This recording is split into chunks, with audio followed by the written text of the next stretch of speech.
Robbie. Steve. Shut up. We gotta go. We're doing this episode pretty quick. It's a quickie. Do you want to explain why it's a quickie? Because is there Because we're bad at the Yeah. no, it's we had started an episode and it just was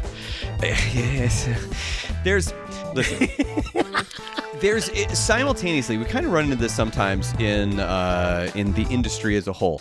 There's a lot of things going on, and there's not a lot of things going on. There's stories, there's things you can talk about, and then there's things that, I guess you can talk about, but you kind of don't really want to talk about it. And again, it all comes back to that memo. Yeah. It all comes back to, this is what animators talk about when we hang out. And I think we started an episode that just felt a little forced, like, oh, we have to have topics we have to talk about, and we have to thread it, and we have to do all these segments and everything. And I think the most fun that we've had is just talking about the things that we could or could not, or should or should not talk about, the things that like we would want to talk about. Yeah. So then we came up with the idea, just a how you doing episode. Yeah. But it's kind of a, how would you call it? Full speed ahead.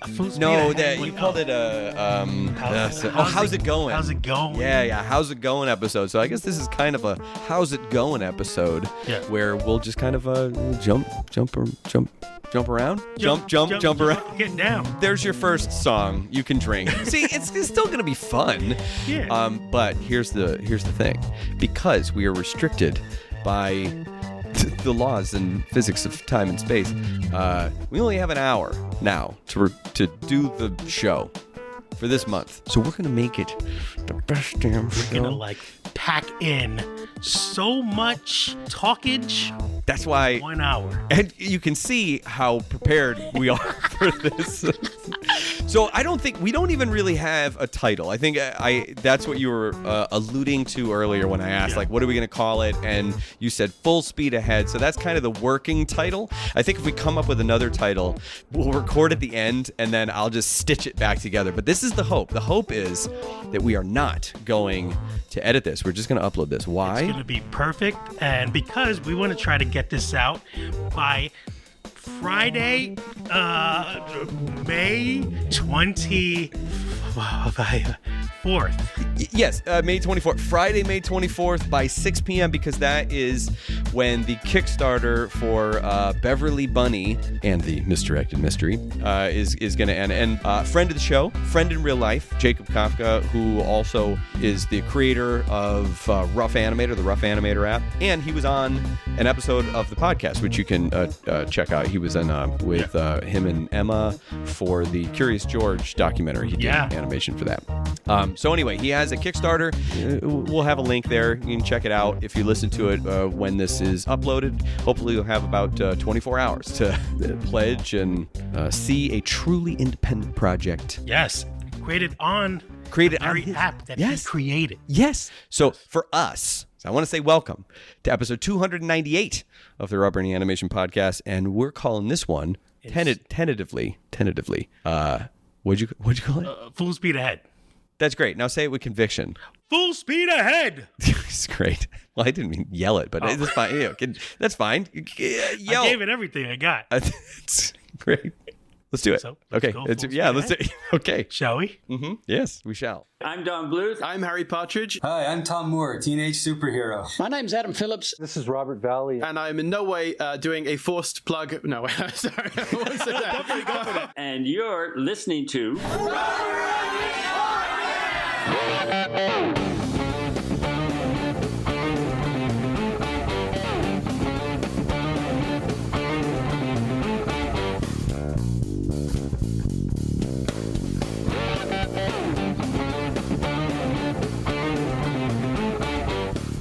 All right. First topic. Okay. Well, no. Okay. So now that we're in the show. I will have put in the music and everything, so that's just kind of the way this goes. We don't really necessarily have. I mean, we have topics, I guess, that we can kind of talk through. But I have my little stopwatch here, roughly 50 minutes to chat. Yeah. So let's say under this scenario, it's like a ticking clock episode. It's the Alfred Hitchcock kind of thing. There's like a bomb under the couch. Yeah, it's rope. It's Okay. I'll start out and say that just worked on a project that was really fun. It was the first real project that I've worked on in 2024. Like for that was gonna air, and that I got paid a reasonable rate for, right? Sketch court for the Late Show. That was fun. I didn't know. All right, I helped out a little. Yeah, you did. Yeah, drew gestures a and couple of things. arms and a giant pencil. Mm-hmm. But I didn't know what the result was going to be. I'm kind of bummed I checked it out before I got to see the actual finished product.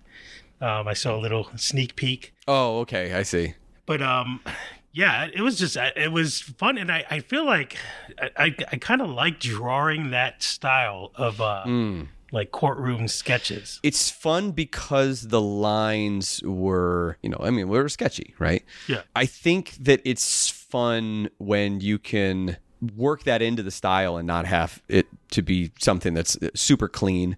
I will say the one problem that I had was because I had to do full sets of the mouths. The faces have so many different colors that they're using. My point of this is that when you have to make then a mouth set off of that, you appreciate that kind of extra effort because you could have just had a floating I mouth. do, but I don't know if it helped the comedy. You know what I'm saying? Like, I feel like that's the cardinal rule of something like this is it's the speed of the project, I guess. I feel a lot of it kind of reminded me of Bill Clinton kind of. I guess so. Well, because of the colored pencil feeling of it, right? Yeah. I guess that makes sense. But yeah, his this was a lot thicker. Like it's almost like if Bill Plimpton didn't sharpen his pencils, you know what I mean? Like that kind of style has a lot of give to it. You don't really have to explain, I guess, why the design is jumping around, because the conceit already is that it's off of courtroom sketches. Yeah, so you're just using those, right? Yeah, you don't have to be on a model when it comes to that, right? Because there is no, because the model is the model is a person, and the idea is that these are sketches that multiple people have been doing, right? Yeah. I feel like I heard this joke somewhere, but it was like a court sketch artist being so happy that Trump was in trial because he's just such a person to draw. Like it's just like a blessing to have that kind of face. It is funny though, because I feel like they the sketch artists, that there's one in particular that's like really popular of him sleeping, where he looks like skinny, like the life has been drained out of his face, which I guess is what you do to capture the moment. But then with him just sitting there looking forward, he's back to being his plump self. And, it's a very interesting, it kind of got me thinking about courtroom sketching in general. It's kind of like stenography. It feels like a skill that doesn't really transfer to other things. It's a very particular skill, right? Because it's not exactly gesture drawing. I mean, it is, you have to do something that has a real, it's also, I guess, like police sketch artists, right? In that case, it's someone is describing a person to you, and you have to show what is in someone's head, pull it out of them via their descriptions, and then draw it, right? Yeah. And in this one, it's like you have to draw what's going on in the courtroom for the purposes of news and communication of, you know what I mean? It's a very interesting skill set. Why can't you take photos? It's a strange thing. Can they go digital? So you mean like court sketch artists? Can they like say, like iPads and things like that? Well, isn't that what Jake Tapper was doing? Wasn't Jake Tapper drawing? Well, I guess he's just in the audience. He's not but he did publish them. But I know he was drawing on his iPad. But it reminds me of like in England, the court, they wear the wigs. Yeah. Which I had no idea. Right. And then Leanne was watching TV, and I was like, they really still wear that? Yeah, it's not just there. It's a lot of places.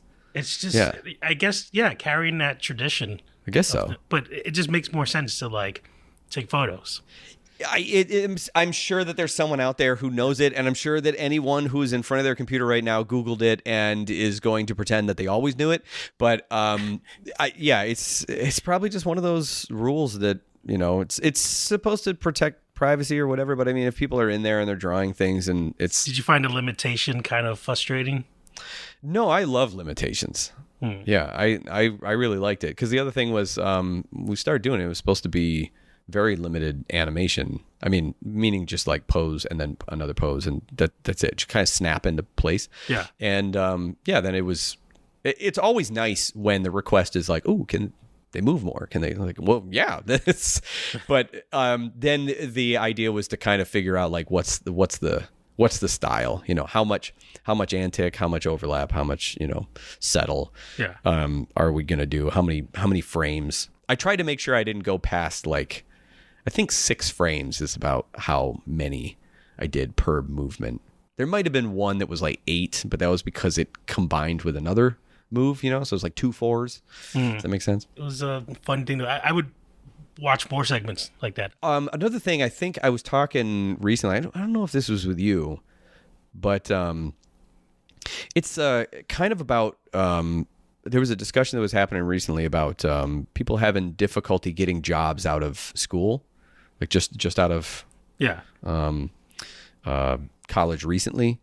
And because everyone was kind of, I think, giving advice. And I think I was trying to think of, if I was on a panel, right? I haven't done a panel in a while. If I was on a panel, like how would I answer that question? Because you don't want to just say, it's hard, it's all the normal things, right? The things that you could Google and, not to be different, but just something that is, when someone asks a question like that, you can give them a rote answer. You can give them something that, or you can think, okay, beyond the things that everyone already knows, like what would be helpful. And I kind of got thinking about the state of our industry, the animation industry inside the entertainment industry. And it's like every project that you're on, because that's kind of how we work. It's you go from project to project. It's very rare that you just get hired in one place and just like stay there, for forever. I mean, Pixar, right? They just today was announced that they just had laid off. Was it 17%, something like that? I don't know the number, but yeah, it was a lot. It was double digits anyway, and we talked about that before. I mean, they had already announced that was coming, so we knew it was going to happen. But it's never fun when when that drops and that so things like that. And even to an extent, I think maybe even Pixar, you are on for job to job, but because there's so much work that's going around, you might be able to hop from one thing to another, especially with something like Pixar, project to project is what I mean. You think, each movie takes about like 4 years to make, so you think like, just right after this one, there's going to be another Pixar film. But when they overlap, you don't necessarily go right into the next one. I don't know all the inner workings of that. I know that there's staff for the studio, and I know that there's staff for projects, and I don't really know how that overlaps. But my point of it was that, especially I can speak for the East Coast, right? Especially for us, you're going from project to project. You're going from show to show or from short to short, whatever small thing like this thing. What I was getting at was, when you get on a project, you need an initial couple days to get your sea legs. Mm-hmm. Just kind of figure out like, okay, how do they like to do stuff here? Where's everything? Is it super organized, or is it, kind of, you gotta find things a little bit on your own, and people come on, I think when people come on mid-sized projects, things that are more organized than you would have if something were just kind of thrown together, but not as organized or not as put together as something that's like a big corporate job, right? Something that has like a lot of time. Those mid-sized, I think those, if that's your first job, and there's a lot of them, but if that's your first job, I think that can confuse some people because they feel like, you're kind of not getting either one. You're kind of not getting like it's not everything is totally figured out. So like there's naming structures, there's things on the server, stuff that can change. There's tutorials. Some of the tutorials might be there, some of them might not. The onboarding, some of it might go very smoothly and some of it might not in different departments or whatever. The big corporate jobs, the big studios, those ones, happen to be a bit smoother because they have more money to play with, more uptime, more people to add to the the overall flow, I guess, of the thing. And then you have the really small ones where you're like one of like a dozen people, and that's kind of, I think a boat is probably the best way to think about it, because you're on a big cruise ship. You're not really going to need to worry about getting seasick. Yeah. If you're on a tiny little boat, and once the water gets rocky, you might find out that you get seasick, and you might not know that before you join a small project like that. You know what I mean? Yeah. So it's just kind of, you're not really going to know if you're the type of person that can join a small team like that and be fine with it. What would you say, like, in that analogy, freelance would be a wobbly canoe? Yeah, I don't know. It's like just free floating down the rapids. So I'm kind of wondering in that. I mean, to fix it, you would take Dramamine, right? You take some sort of thing to like even out. I don't know what the Dramamine would be. Booze? I don't know. Just to get you through the project. No, I think it's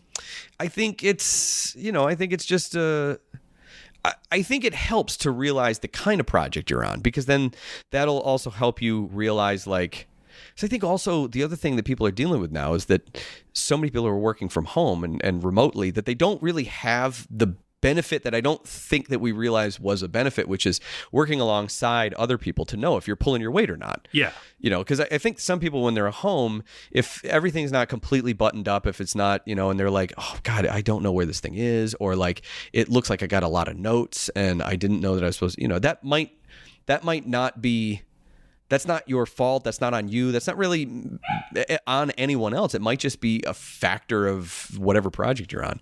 Yeah. And I think that is something that could be. I do wonder, like, what's it like working at, like, I know, like, I don't really know what it's like to work for Titmouse. I know people who like work there and stuff, but I could imagine that it's different than working on The Simpsons or, like one of those kind of like. Well, I guess it depends where you're working on it, right? Because a lot of the projects are where, boards and designs and things are done here in the U.S. and then they're, shipped overseas or not necessarily overseas, could be up in Canada, but like to another country to do the animation. So you're kind of, doing something back and forth, and your I guess mileage may vary on your experience on a project like that, because it's it ends up being a bit segregated on what, if you're working in one, all departments end up kind of becoming a little bit of a little clique of their own. Yeah. It's just gonna happen no matter how many mixers or office parties or whatever you do. You get to work alongside the people that you work in, right? So and when you add to that entire departments are going to be in another country from another studio and another, you're not really. I think that adds a completely different aspect to the experience, especially if that stuff ends up coming back. Like if you're doing retakes internal in the studio, then that could also be something, because then you're to use the phrase, like alpha and omega of the project. Then your studio, you set it up, you send it out, and then it comes back, and then you're doing your own retakes. Yeah. I think it kind of depends on the project. I always picture LA studios being like Google, kind of like, and you hear like Synergy a lot. And well, yeah, beanbags. Because of the Silicon Valley aspect of it. I mean, I guess maybe that kind of thing starts with the idea that Steve Jobs and Pixar, that whole crossover. I mean, I don't know. There is an interesting thing that's happening right now with Silicon Valley being such a prominent figure, I guess, in streaming. And now there's all this crossover between streaming and broadcast. And so now you have a crossover between Silicon Valley and the entertainment industry as it has been. So I think I don't know, the way things are greenlit, the way, money comes in, is distributed, and the way things are funded. That's one aspect. Then there's, okay, what kind of team do you have in like Amazon or a creative team? You know what I mean? Like, where do they come from? Do they come from broadcast? Do they come from other, like, how are the teams made up? And I could probably do a little bit more research on it before, instead of talking out of my ass. But it's just an interesting time, I think, in the industry. Interesting is maybe a kind word. It's stressful, Yeah. Like I said, this was my first like, actual gig, I guess, this year. I'm working on another project now, but not to talk too much about it, but it's part-time. It's not a full-time, thing. And I'm kind of extrapolating out, and I'm looking at probably making like a third of what I normally make this year. It's a real, like, just hold on to the reins kind of year. Yeah. Just make sure you don't fall off, and then and then next year I think things will start even out a little bit. 2025 they'll start coming back, but this year, it's tough. It's a tough year. Going back to the question of like, how do you make it in the industry? How do you get in there? I always felt like, I don't know, like it feels like the right answer is you just got to know somebody and kind of like somehow get in there through a connection or something. I mean, that's probably, we've talked about this before. To say that. We've talked about this before. It's probably the most surefire way to do it, because essentially what you're talking about is an advocate or a mentor or something like that. Someone that's going to, I try to say mingle a lot and just kind of network used to be it's a very millennial hustle culture kind of thing to say network, but it's true. You want to go to events and you want to put yourself out there. I think that's the other thing is it's put yourself out there. I think it's kind of if people don't know, I mean, I guess that's for everything. It's even, asking for raises and promotions and things like that. If you don't let anyone know what you want, then you're just kind of leaving your career up to everyone else to make the decisions for you. And not to say that, and so this is kind of where also I think it gets very stressful, because you might think that you're doing everything right. You're going to events, you're putting your portfolio and your reel and everything together, you're applying for a bunch of jobs, and it's just not coming in. And you're like, I just don't understand. Am I not good enough? And I think that's where you need to understand the state of the industry as it is right now. Like that, it might not be you. What we're in right now is there are a lot of people in your position that are looking for jobs, and it's not just new kids, it's veterans are looking for jobs. And you have veterans and green artists who are coming into the industry in the same moment looking for very similar jobs. And so you have people who might normally garner a higher wage that might be overlooked in favor of someone who is probably going to not ask for a higher wage, who's going to accept something lower. That's a possibility. It's also the possibility they might take a lower wage and they have a far more experience, and so someone might want to hire them first to get that experience in. There's different ways. I don't think that there's one way people are hiring right now. I think it really is case by case, and that's why I kind of say, hold on. I think it's mainly, unfortunately, I think we're going to face a situation that I think all animators and all artists face multiple times in their career. I think I've said this on a very recent episode, the amount of times that I have thought about quitting, and that's a dramatic way of saying it, but just let it fizzle out. Just kind of, okay, maybe I should just do something else because this is not a very stable, career. Yeah. Because it comes and goes. And I think that, I think some people may have gotten into animation the same way people pick a lot of majors and a lot of things that they think this is what they want to do. And then they get into the reality of the work, and either it's from working and realizing that you just went from creating your own your own thesis, your own film. Yeah. You probably spent a year and a half creating your own thing where you were the driving creative influence. You went from that to now you are the like the bottom of the rung. Now you are just a cog in the machine who is doing things that other people are telling you to do, and you need to really just follow and just, you're on tracing paper, you're going from the most experienced child to the least experienced adult. That's kind of that transition in your life. And it's a whiplash. You come out a senior in college. Like, every time you go to a different school, I think every time you're like the top grade in this school in like middle school or whatever, and then you go to high school and you're a freshman, or you graduate as a senior in high school and you're like top at the top, and then you go to college and you're like, I'm just a lowly freshman.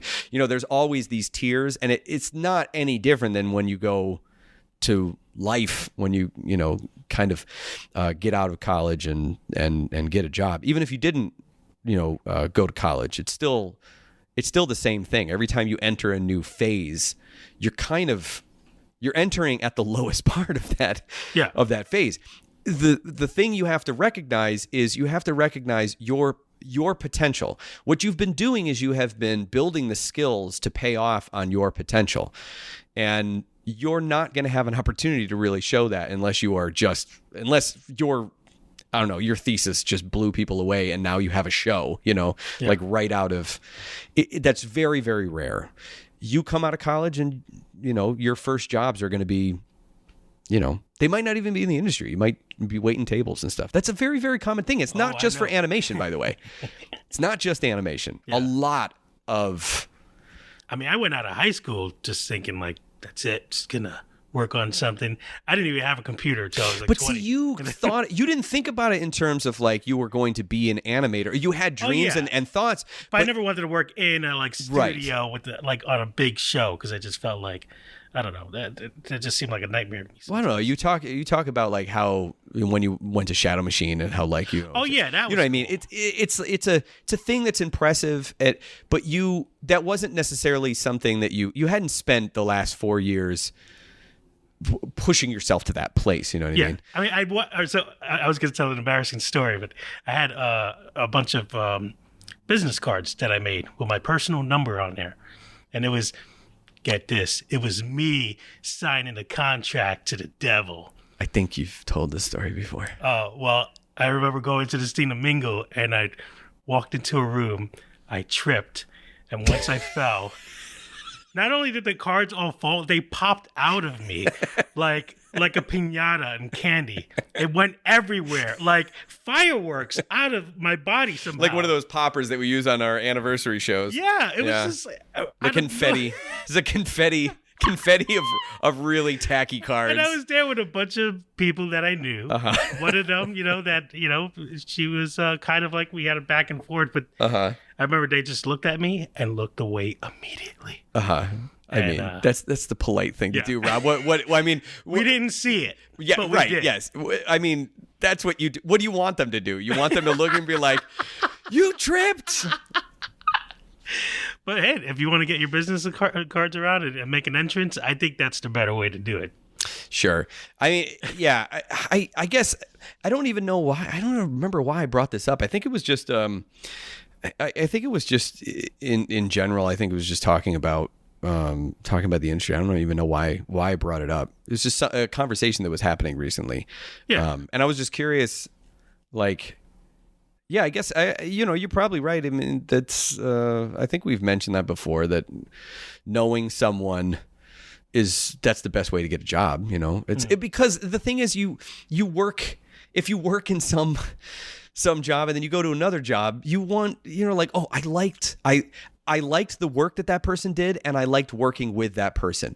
That's a pretty normal thing, and that's for all types of jobs. It just happens to be that because we go from project to project, people are jumping around so much that's where that becomes really helpful. So I think maybe more to the point, I think maybe it's more like that phrase of get your foot in the door. Yeah, you do have to get your foot in the door however you can, and sometimes that's meeting someone and saying like, listen, this is what I do. I kind of want to, work, and maybe you get an opportunity. Maybe they,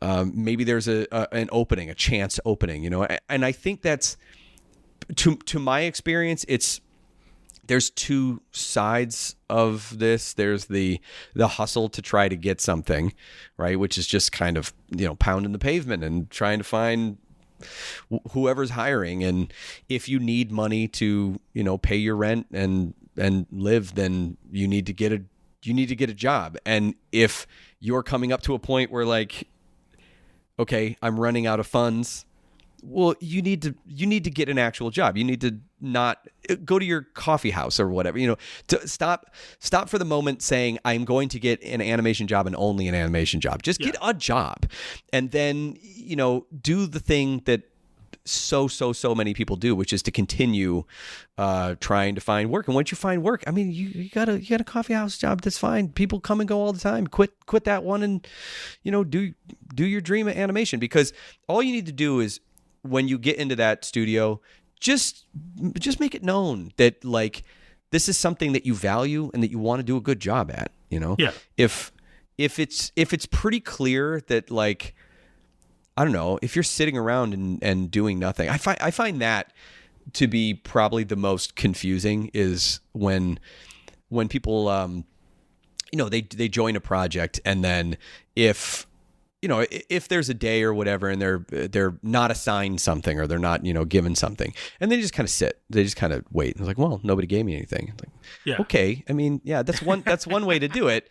But like, that's also a very quick way to be forgotten, is to just be, I call it seat warming. It's just you're just kind of there. And, you got to like, and you don't have, let me say this, you don't have to do the job of it, because I think that's where some of this comes in, is like, well, I don't want to do the job of the manager. It's like, well, you don't necessarily have to do the job of the manager. It's just sometimes there's a lot of stuff that's going on, and I think it's just the reality of like, if you don't have anything to work on, you don't have anything to impress, you don't have anything to like, and I think some people just think, well, I got the job and I got the money. It's like, well, if that's your end goal, then fine. But I'm assuming your end goal is money, then you get the power, and then you get the women.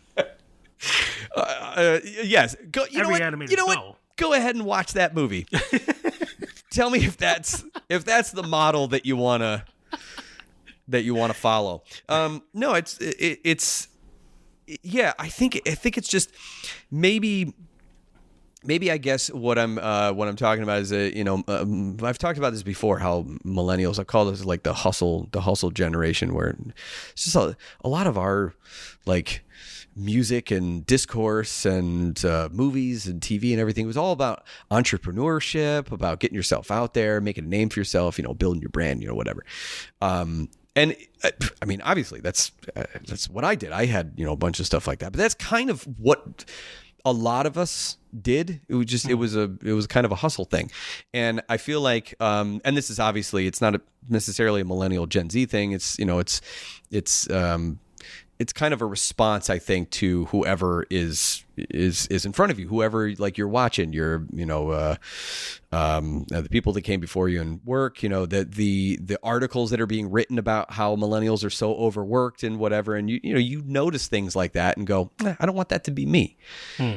Just maybe some of it is overcorrecting a little bit, and maybe there is something to having a little bit of that hustle, a little bit of the, just to show that this is something that matters to me, I guess, show that this is something that I care about, because if you kind of don't, I think, you get a little forgotten. I think that's the human aspect of it. If you want it to be completely, dehuman, right? Like, removed from that, then you have to then have the greatest portfolio in the world, because if that's the thing that's going to speak for you and only speak for you, it's I would say the weighted average is there's a lot of people who have a portfolio that looks like they can do the job. That's not always what gets you the job. A lot of times what gets you the job is just timing.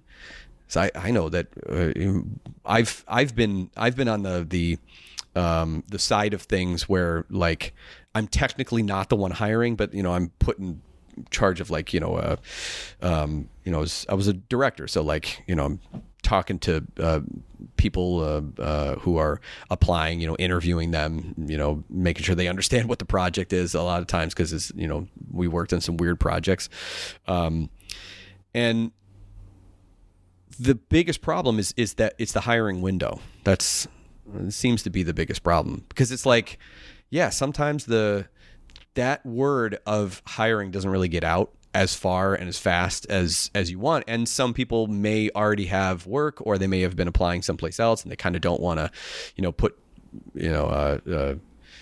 too much out there in case they have to like, then get a relationship with all these companies and then have to turn 90% of them down because you want to accept one of them. You know what I mean? It's not college, it's not like you're deciding which college you want to go to and then that's it, because you're probably going to want to go to these companies later. So sometimes, yeah, some people don't apply to like 10 different things that are going on at the same time because they're afraid that, if they get too far in the process that they're like, oh, I can't do that now. And it's a waste of time. And people, remember that kind of stuff. And it's unfortunately that happens. I never looked at it that way because I've been on the other side of it. But I know that that's an effect that people make their decisions on how they apply for things. So anyway, it's just, yeah, I think I don't really know why. I don't know why we're talking about this. I think just kind of recent. I mean, it is about Pixar and stuff, and being big shot TV. Unfortunately, people ourselves. Yes. Unfortunately, I think what's going to end up happening is a lot of people who have a degree right now are going to end up kind of maybe having to face that maybe they actually would be happier doing something other than animation for a career and doing animation to express themselves as their own individual thing. Especially if you come to the realization on your first or second job or something that like, I really just don't want to do things that people are telling me to do. Because that's something that happens a lot too. It's like I was hired for my creativity. Well, not really. Yeah. You were hired for your technical ability to, do a style that was noticed in your portfolio, or to, work in a program that is being used by this. And if you're in animation and then it's like After Effects, they're like, you might literally just be hired because it's like, oh, this person can do character animation in After Effects, done. Yeah. And they need someone for that. It may not even go any farther of like, what kind of character animator are you? It could just be, we just need someone to do something very simple, Oh, the best thing I've ever heard for the Late Show is like, I was like, oh, is it all right if I use Adobe Animate for some things? And they're like, as long as you can get something done and it's funny, do whatever you have to do. Yeah. And how many people are in that room? Graphics department 6. Yeah, right. That's, I mean, it's a lot of work for 6 people, and you do it very fast. And sometimes you have more than a day, more than a couple hours to do something, and sometimes you don't. So that's one of those small boat kind of jobs. You that's the wobbly canoe right there. That's the wobbly canoe, exactly. Yeah, and we're kind of, I guess it's. Yeah, I mean, I think I try to be as positive as possible, about the outlook in animation, and to be as uplifting of people who want to be in animation. Because I think I also said this on a recent episode, meaning in the last like 10, just about that you don't need to be like the best of anything to get a job in animation. No. You just need to sometimes just follow directions and, show up on time and, be a good worker. And there's there is a position for a lot of people. I think some people are scared off of animation because they feel like, oh, I'm just not good at anatomy, or I'm not good at this thing, or, you know, I kind of like, you know, I'm not good at arcs, you know, I can't see that, or whatever. Yeah. There's just so many different types of jobs and when I mean animation, I don't mean just animation. I mean, you know, it's the whole, you know, animation quote unquote department, you know, art and animation, where there's a lot of different areas that you could get into. And maybe some of it is just finding which area is good for you to get into, but also what kind of projects are good for you. Yeah. You know, that's another thing. Yeah, some people are better at storyboards, and you love doing 3D animation, but you're actually better at like motion graphics or something like that, you know? Yeah. There's all sorts of little things like that. I think it's just, you have to allow a little bit of time for discovery. And I think because the industry where it is right now, you're just going to have to realize that it's just tough right now. And, I wouldn't be wasting time. I wouldn't be wasting time thinking, like, just waiting for things to turn around, you know. Yeah. Be thinking about, well, what do you want out of your career? What do you want to do? You know, not a crazy amount, not enough to like fall down a deep dark hole, you know. Still, you know, talk to your friends, talk to your family, you know, have your life, have a balance, you know, but don't ignore the fact, I guess, if you don't have a job, that you don't have a job. Does that make sense? Yeah. It's kind of a key part of being an adult. So if you don't have a job, it's not great. And you can usually get by okay if you have a little bit of savings, or you have a support system, like, you know, family, if you're going back and you're living with them or something. But yeah, no, I think it's probably just think about, what do you want to do?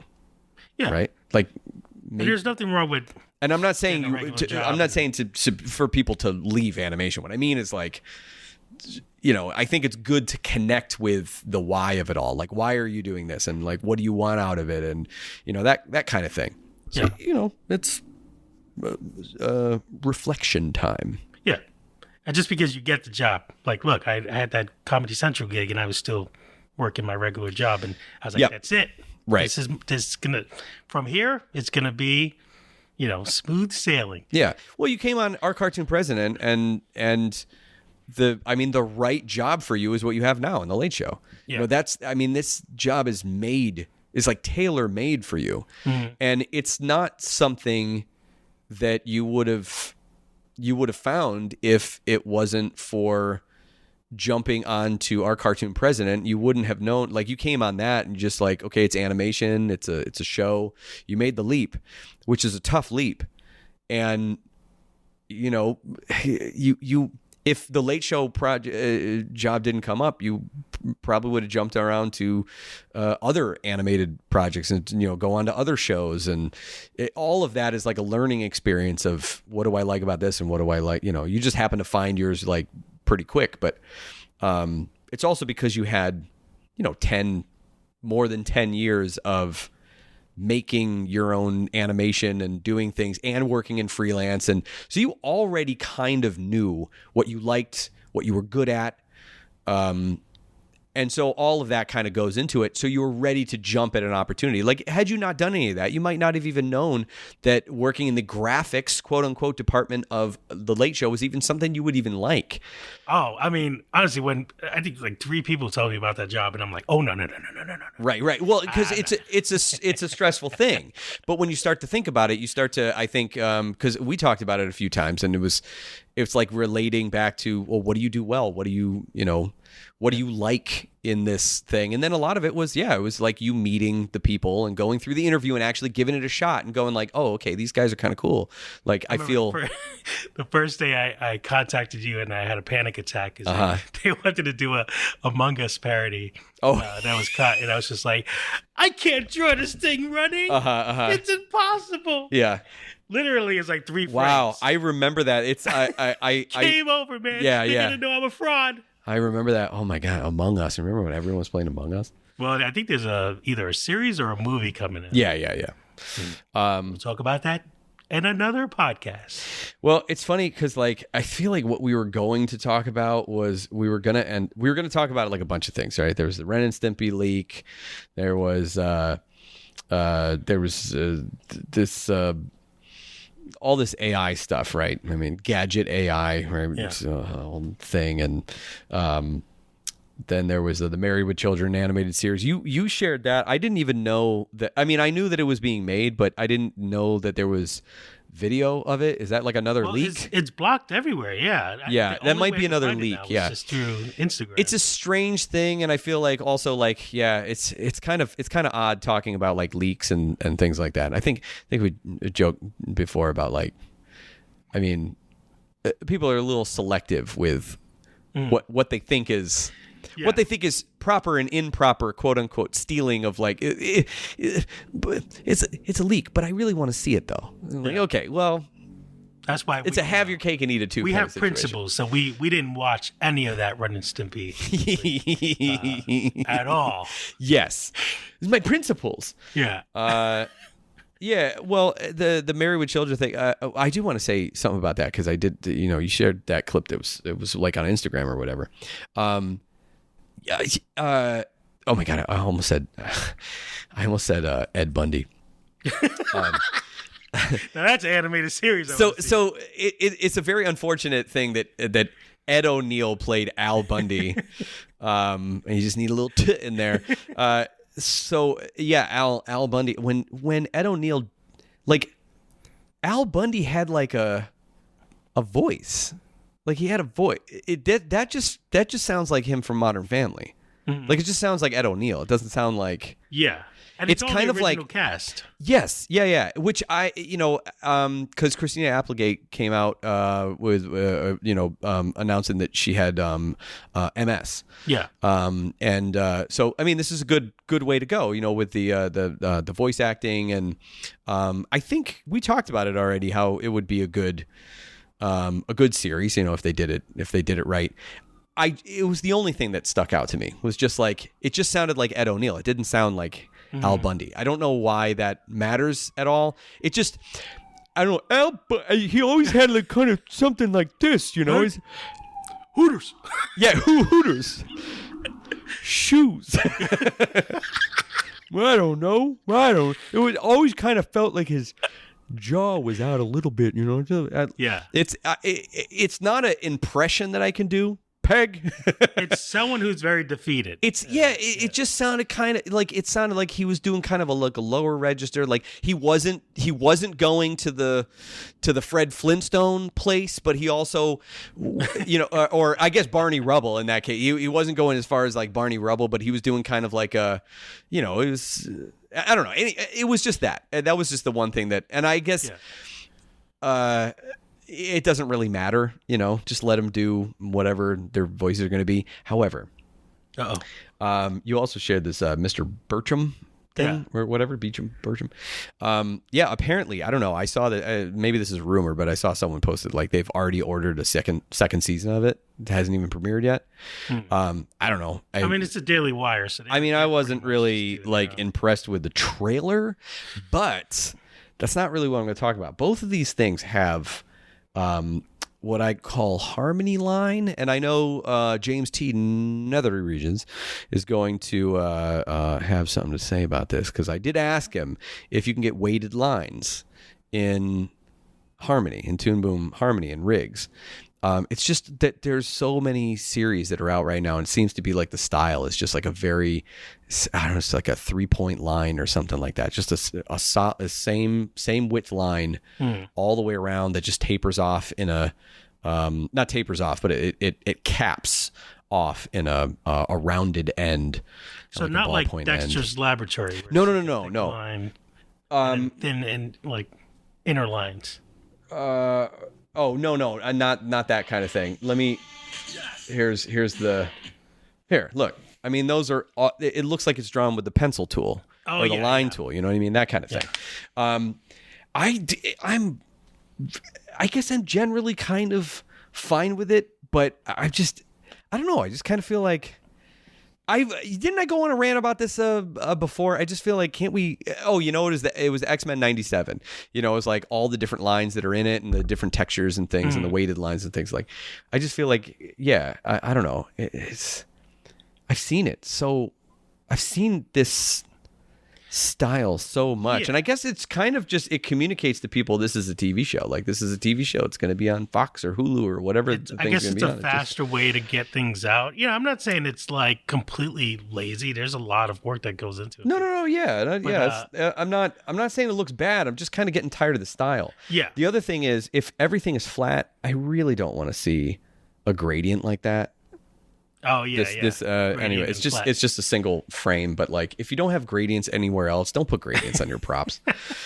It's a small thing, but that to me feels this feels like Flash. This feels like when I first picked up Flash and I started working, and my characters were flat, and then I got a prop, I can do like a thing, and then I on like a cup, I did like a gradient on a cup. It just feels very, I don't know. Yeah. You know what I'm saying? We're looking at the trailer. There's a flyer on the floor. Yeah. It's a small thing. I mean, I want to be positive. I want to be positive. Yeah. I think. How do you feel like F is for family? I guess it's kind of like in this genre. That's the same. Yes, exactly. Paradise PD. It feels like almost how like companies have this certain bubbly animation that they all use for their for their ads and their advertisements. And that's becoming like the normal thing to do these kind of like very bubbly looking characters. This is the other hand where now it's like adult animated series have this same kind of like uniform look where they're all kind of, it just looks very... Corporate Memphis, that's what you're looking for. There we go, yeah, right? Corporate Memphis is the style. You see those. I mean, I can't tell you how many explainer videos I did with Corporate Memphis style. Yeah. It's and that's one of the things that I say turned a lot of my drawing into what I call freelance style, because like you see the faces are all very similar shape, and and then you do that in drawing, and it's without the vector graphic thing, I'm saying. Anyway, I mean, we had some stuff that we were gonna chat about. I don't know why we got on this, but hey, this is kind of became a hot cocoa show. I guess a little bit. I mean, I guess if this is what we're...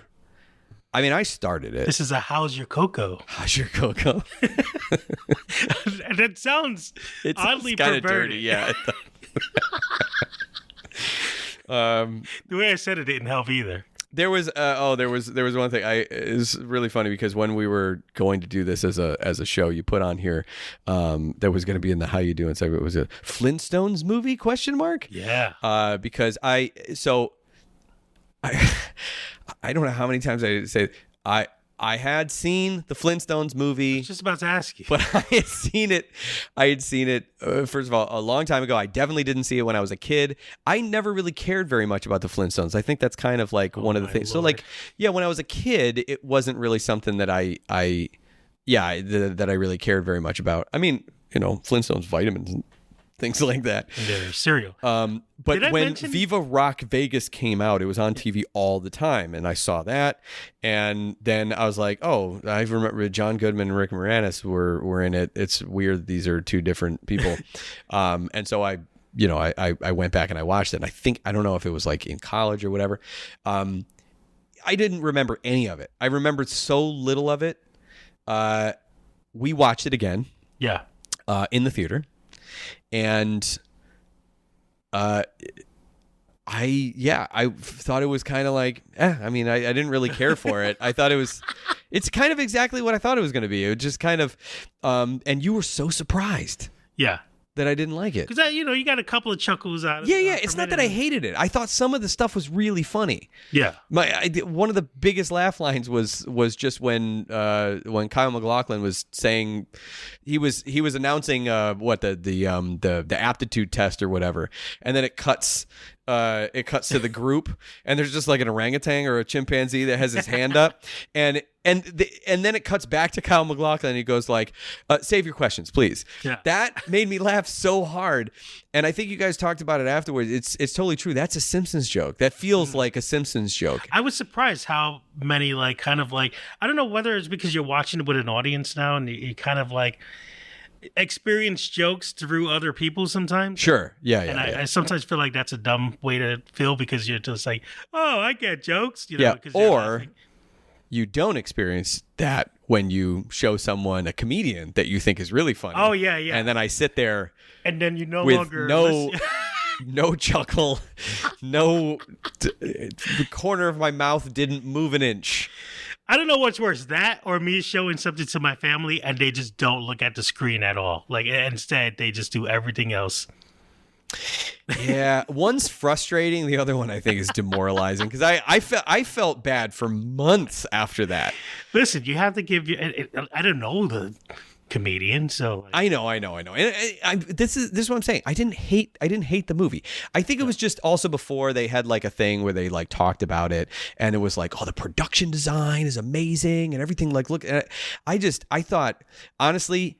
This is my hot take. This is my hot take. Honestly, I thought the costumes were awful. Yeah. They look so bad. They look like paper. But maybe that's what they were going for. I just didn't like it. I guess is what I'm saying. It's just it felt like a cheap Halloween costume is what it felt like.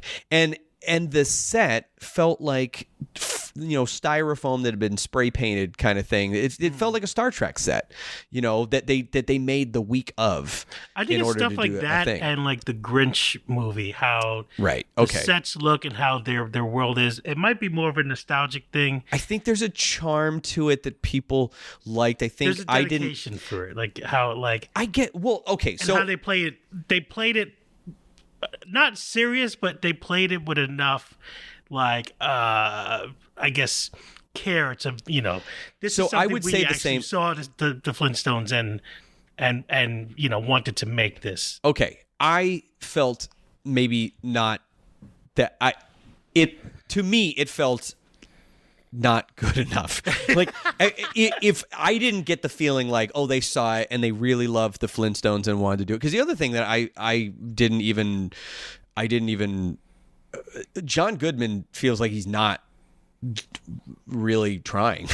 Like it's like he's like reluctant. And then you guys told me afterward that he didn't want to do the movie. Yeah. And I was like, okay, well that makes a lot of sense. It just kind of it wasn't hitting things for me. And I think that's just one of those where I have to recognize that whenever I show anyone like Teenage Mutant Ninja Turtles, I have to recognize my bias on these, like, oh, this is great. And it's some people may look at it and go like, I don't know, it's kind of corny, it's kind of like, whatever. But I don't know. I think about those sets, and I feel like those sets feel, or like, Dark Crystal. I mean, all those were probably also foam and spray painted and stuff like that, and those are amazing. And this, I don't know. It felt kind of like it felt cheap. It felt like a cheap theme park. They're holding heavy mean? Objects, and it's just so much like right, not even enough weight on it to like. And that's fine. Get the styrofoam. I get it. It just didn't do much for me. That's all. I just find it funny that you put it on here as in with a question mark because it was just another example of you just feeling like I. Do you have to understand the difference between I wasn't enthused and I hated it? I didn't hate it. I enjoyed some of it. I laughed and stuff like that, but it's not a movie that I'm going to be rushing out to see. But if someone wants to see it and they're like, oh, I'm going to have people over and like, watch this and we're going to all eat Fruity Pebbles and stuff like that. Like, I'll go to that party. There was stuff in there that I liked. And ribs. You know what I mean? Oh, man. If the McRib comes back, listen, I'll throw you a party. If the McRib comes back, we'll get the McRib. And I remember that tie-in. Anyway, speaking about tie-in, you should go to Kickstarter and go check out Beverly Bunny on Kickstarter and see if it's still available, because I think you can still actually pledge to get rewards after the thing is done. I don't know if that's true. but I feel like it probably is. Maybe, I don't know. He could always use be. some only more. one way to find but the big thing is we just want to see him get over the goal. He's so close. He's so close. So I guess that'll do it for this episode of the Rubber and Animation Podcast. Thanks for joining. Rob, thanks for joining. Thanks for coming over. Thank you. As we sit, I didn't turn the light on. Yeah, and I realized that we were sitting talking during the time where the sun was going down, and now it's I'm just slowly like, disappearing. I know. This is also the time when I know that people are like, as soon as they hear the music, they just go like, "Boop," and to like go to the next episode, go to the next thing. That's why I wanted to get the Beverly Bunny thing in before the outro. But I also want to compliment you on your socks. That was another thing that we had. We did this whole bit earlier when we started doing the thing about how crew socks are like in again, and Rob's been holding down the fort with the crew socks. The thing is, you don't wear them right. You wear them bunched down around your ankles. Well, they make it way down. Yeah, they make their way down. Sorry, this is a shorter episode. Hopefully, it was. I wanted to be like positive and stuff like that. I don't know why. I initially, I think I was attempting to talk about the industry in a way that's like, hey, buck up. Things will get better. It's just we're kind of in a dry patch right now. I mean, I went to college in 2001. My first like official job that I got in animation was in 2006. Right? So my first good job that I got was in 2007. So it was like a year to get a job, 2 years to get a good job, and then the financial collapse happened, and then it just reset. I mean, that's a very common thing. It takes some time to get a job. It's a good thing once you get a job to, don't work yourself to death. Just show that you're interested, show that you're there, show up. People always like it when people help out. You'll make a good impression, and you'll get other jobs off of that. So you kind of work your way into what you were saying, which is like... you could get a job at a big corporation, animation corporation. And you could do an independent project. Yep, there you go. Like Jacob. And Beverly Bunny. Yep. What a great... Beverly Bunny. That's who I want. So you're doing Beverly Hills? Yeah. Okay. Cool. You can follow us everywhere. Rubber Onion, Rob UFO, you know the deal. Yep. We'll see you on the next episode. See you.